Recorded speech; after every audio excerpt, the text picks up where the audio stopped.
You ever watch a video so many times you know the angle of every shadow? That's me. That's what I do. I run a YouTube channel that thrives on paranoia, patterns, and pixels, the modern-day tapestry of secret symbols.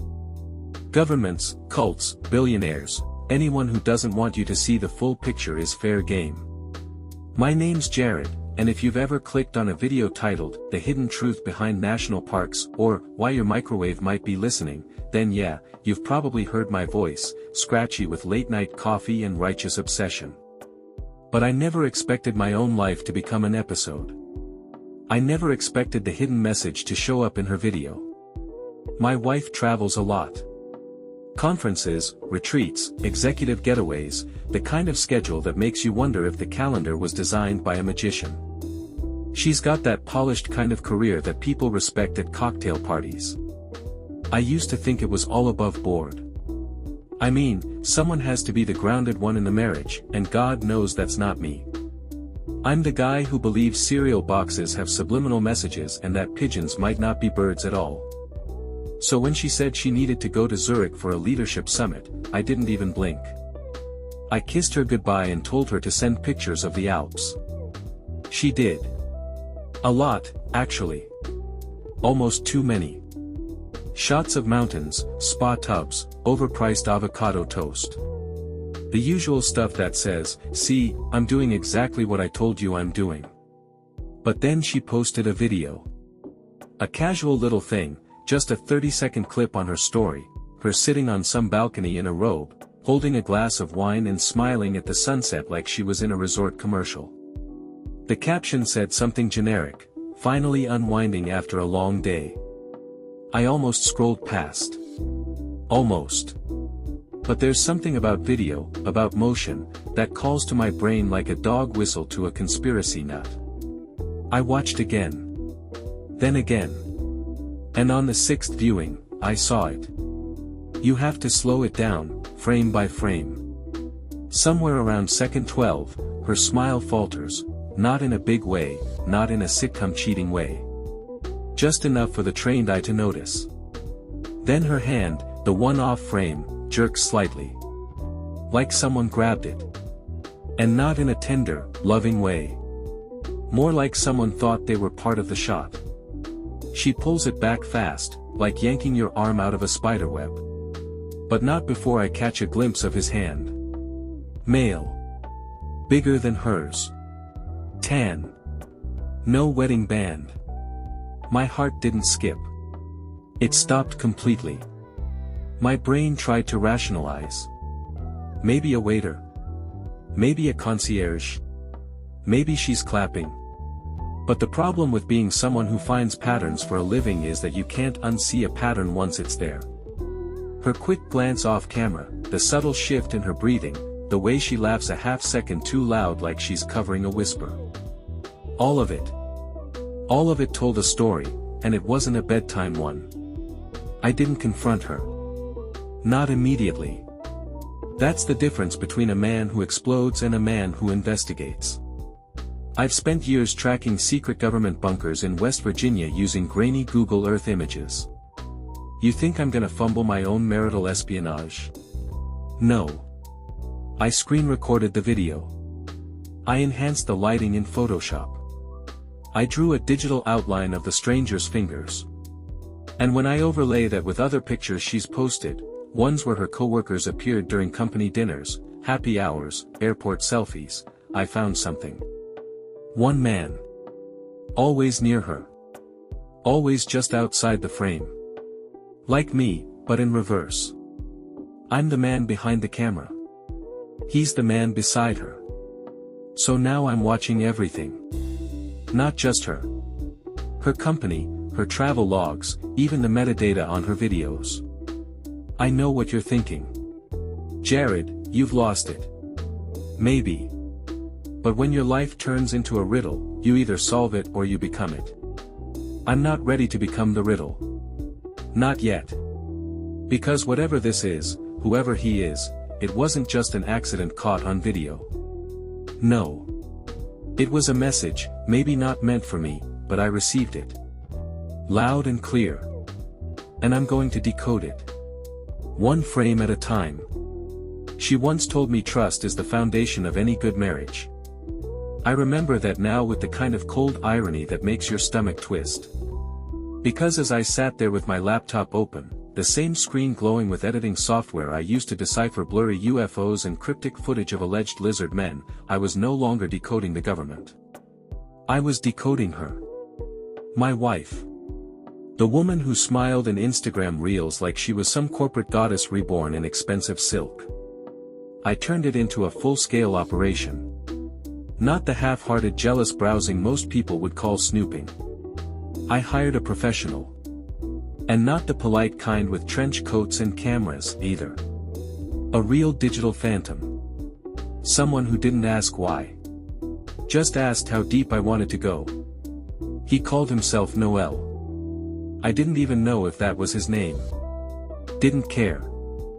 Paid half in crypto, half in silence.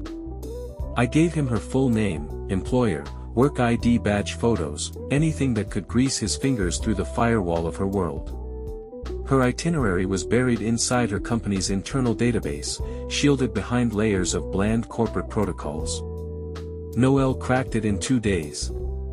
Said their cybersecurity was softer than a marshmallow. He sent me a spreadsheet. Flights. Hotels. Schedules for the next 6 weeks. Zurich was only the start. There was a Miami Tech conference. Then a leadership seminar in Vancouver. A roundtable in Chicago. Followed by a supposed wellness retreat in Sedona. And like clockwork, always a suite booked under her name, always one king-size bed, and no record of shared accommodations.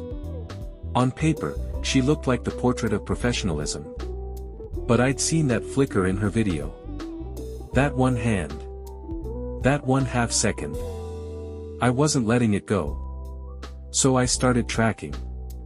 I called it fieldwork, like I was chasing some urban legend. Except the myth I was chasing used to sleep beside me. The first destination was Miami. I booked myself into a hotel 3 blocks away from hers, under a fake name. A few tricks from my conspiracy days came in handy: cheap gadgets, directional mics, binoculars that looked like a thermos. It rained most of the time, and my hands smelled like cheap coffee and sweat. For 3 days I watched. She attended panels, smiled for photos, chatted politely with marketing people, and texted me sweet little messages every night. Miss you. Hope you're eating right. I even faked a cold so I could sound vulnerable and she wouldn't suspect anything. I listened to her voice through the wall as she called me. That detail haunted me more than anything. The warmth in it. The practiced affection. It was like watching an actress nailing a scene take after take. She ordered room service alone. She watched reality TV shows at night, laughed at the same nonsense she always did. I waited for the knock on her door. Waited for the stranger with the tan hand to appear again. But no one came. Vancouver was next. Different climate, same results. Rain-soaked alleys, overpriced hotels, and her always alone. She wore yoga pants when not working, drank herbal tea like some clean-living guru, and went to bed early. I watched her through the restaurant window one night as she ate grilled salmon and read a book about leadership resilience. It was infuriating. I began to doubt myself. Maybe I'd imagined the hand in that video. Maybe it was a waiter. Maybe I was just another overworked man chasing ghosts while his wife genuinely loved him. She called me that night again, said she missed me.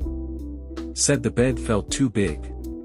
I watched her speak those words while I sat in a rental car across the street, watching her through a window and wondering if I was the real fool. Chicago followed, with its gray skies and brutal wind that cut through my coat. The schedule was even duller. 8-hour think tanks, networking lunches, back to the hotel by 6. Same script. Same solo acts. One night I saw her give a speech about workplace empathy and I almost laughed out loud. I waited behind a pillar at the back of the auditorium and listened to the crowd cheer for her closing quote. People don't cheat because they stop loving someone, she said, they cheat because they stop loving themselves. The audience clapped like she'd cracked some philosophical riddle. I clenched my teeth so hard my jaw ached. Still, no sign of the tan hand. Still no secret man checking in or sneaking out. Sedona was the fourth stop. I thought maybe the desert would reveal something. People unwind in places like that. They let their guard down. Her schedule said, wellness reset, which could have meant anything. I followed her to a retreat center with sandstone walls and too many wind chimes. She wore flowing clothes and looked like a woman trying to find herself. She journaled in the mornings. Went hiking in the evenings. Still no man. Still no hand. Just her and her fake serenity. Every evening, she called me. Told me about yoga, meditation, the things she was realizing. She said she felt closer to me, spiritually. That I crossed her mind in the quiet hours. She said all the right words. And yet I couldn't shake the memory of her pulling her hand away in that video. That micro-expression. That tiny ghost of guilt. Noelle was still feeding me updates. Nothing damning. Her emails were tame. Her texts dull. Her GPS always tracked back to the hotel. If she was cheating, she was either a master or it was done in the slimmest cracks of time imaginable. But one thing changed. One night, Noelle sent me a flagged message. Said her work chat history had been wiped clean for one specific contact. Just one. A user named Brenner W. Internal alias. And only that one. She didn't delete her whole history. Just conversations with him. That was the crack. That was the whisper through the wall. Noelle couldn't recover the actual chats yet. Said he was working on it. But it meant something. It meant I wasn't crazy. She was hiding something. Or someone. And suddenly, all the boring nights and tea sipping and solo dinners looked more like a performance. Like a decoy. Like she knew I might be watching. That night, I didn't sleep. I just stared at my phone, waiting for Noelle to text back.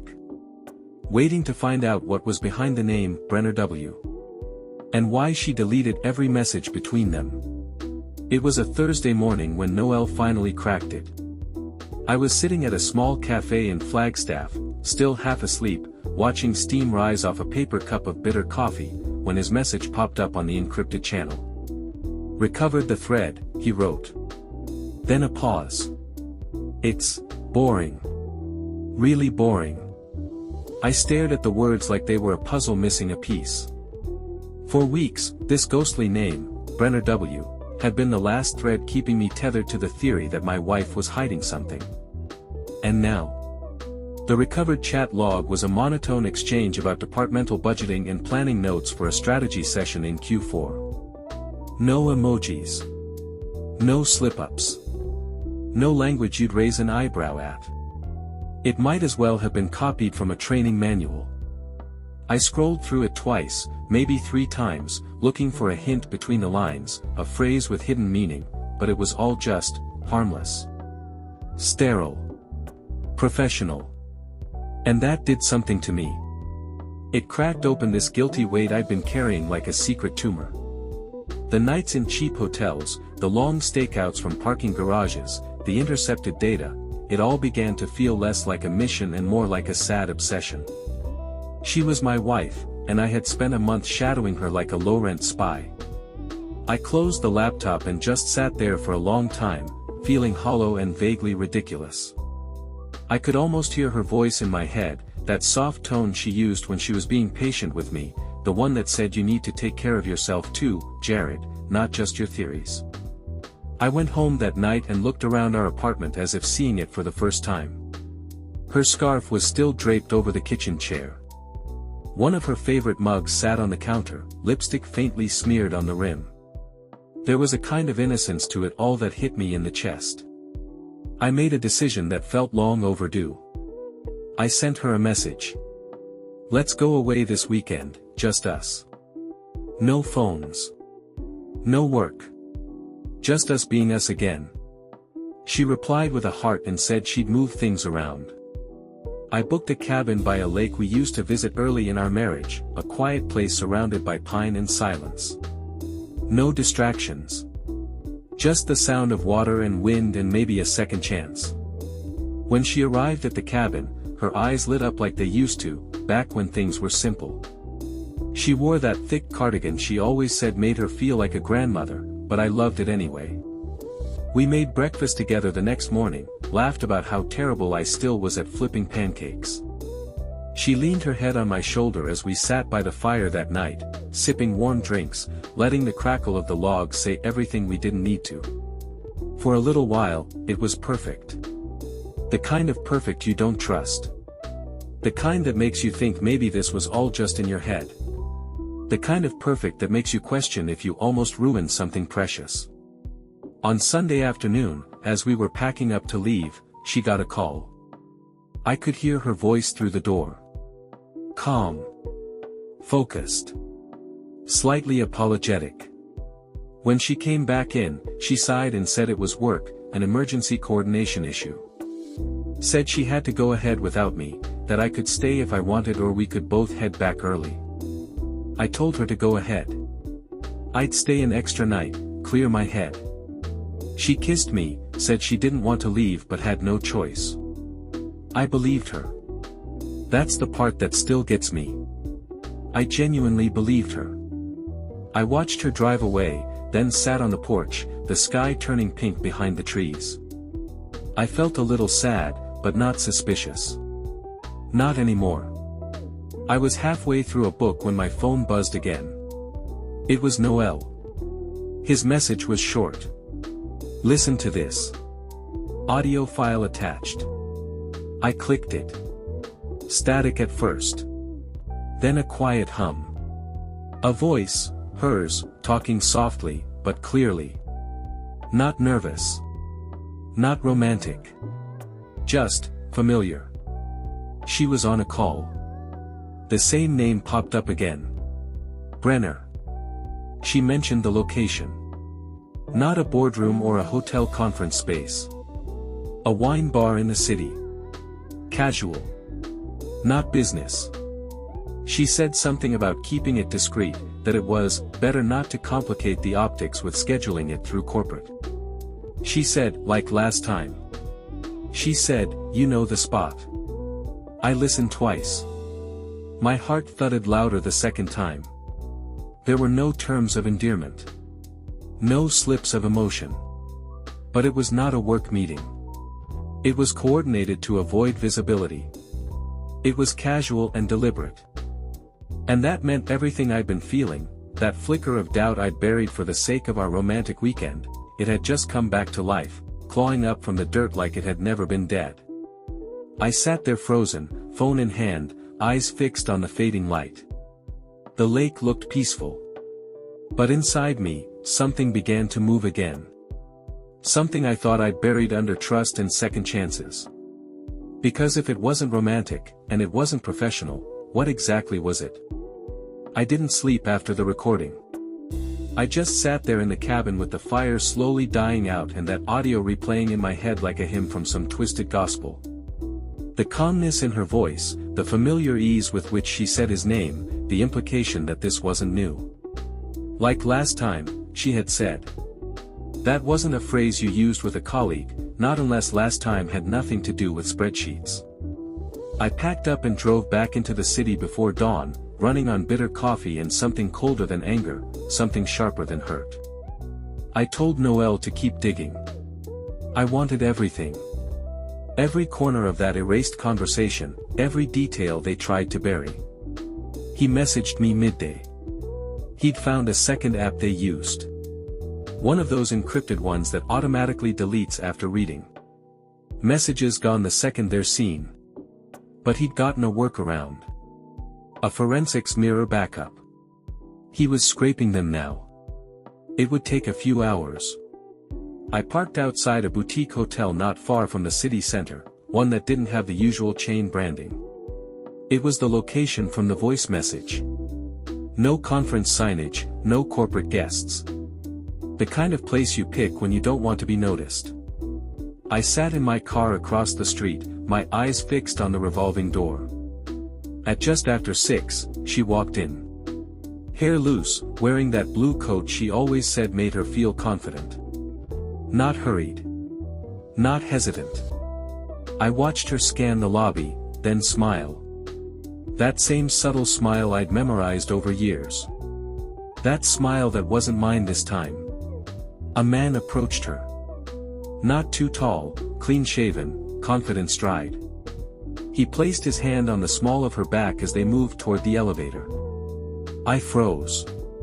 It was the hand. The hand from the video. Tan, thick fingers, slight scar across the knuckle. I didn't even realize I'd gripped the steering wheel so tight until I noticed the bloodless color of my knuckles. I didn't follow them in yet. I waited. Waited for Noel. When the message came, I opened the file with shaking hands. The messages unfolded like a crime scene. Precise, unfiltered, casual. They spoke in code at first, using terms like brainstorming and session, but context unraveled it fast. He was W, she was R. He'd compliment her outfits before meetings. She'd send laughing emojis about how she was getting better at sneaking time. Then came the photos. Mirror selfies from hotel rooms. His hand on her waist. Her laying sideways on a bed with the sheets pulled just to her shoulders. Time stamps. Locations. Her business trips perfectly aligned. Every city I'd followed her to, there he was too. Vancouver. Sedona. Chicago. Sometimes in the same hotel. Sometimes nearby. I saw clips, short, shaky, secret. Grainy footage from her phone. Her laughing, glass in hand, dancing barefoot in a hotel room. I felt something inside me tear, clean and permanent. I didn't think. I left the car, crossed the street, walked through the lobby without a word. The clerk didn't stop me. I knew what room. It was in the messages. Room 419. I took the stairs. I needed the burn in my legs, needed the time to make sure I wouldn't collapse. When I reached the door, I didn't knock. I didn't hesitate. It was unlocked. She was laughing when I stepped inside. The man turned first, confused. She followed his gaze and the sound she made wasn't a scream, not exactly. It was panic-shaped like a name. I crossed the room and grabbed him by the collar. His expression flipped from confusion to fear as my fist hit his chest, then again, and again. I didn't feel it at first. My hand was numb, like my whole body had shut off everything except this one command. He tried to shove me back, but I kept hitting him until my arms started to throb and my vision blurred. She was yelling. I don't remember the words, just her voice cracking, pleading. Don't, Jared, stop, please, stop. Her hand pulled at my shoulder but it felt like wind. I let go. He slumped back against the table, breathing hard, blood on his lip. She stood between us now, crying, trying to shield him. I stared at her. I didn't say a word.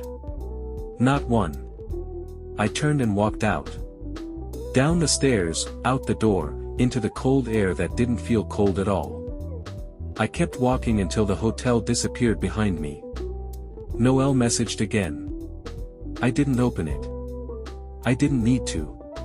I already knew. I'd seen enough. Or maybe just enough for now. People always say revenge is a dish best served cold, but I found out it's more effective when served with an algorithm.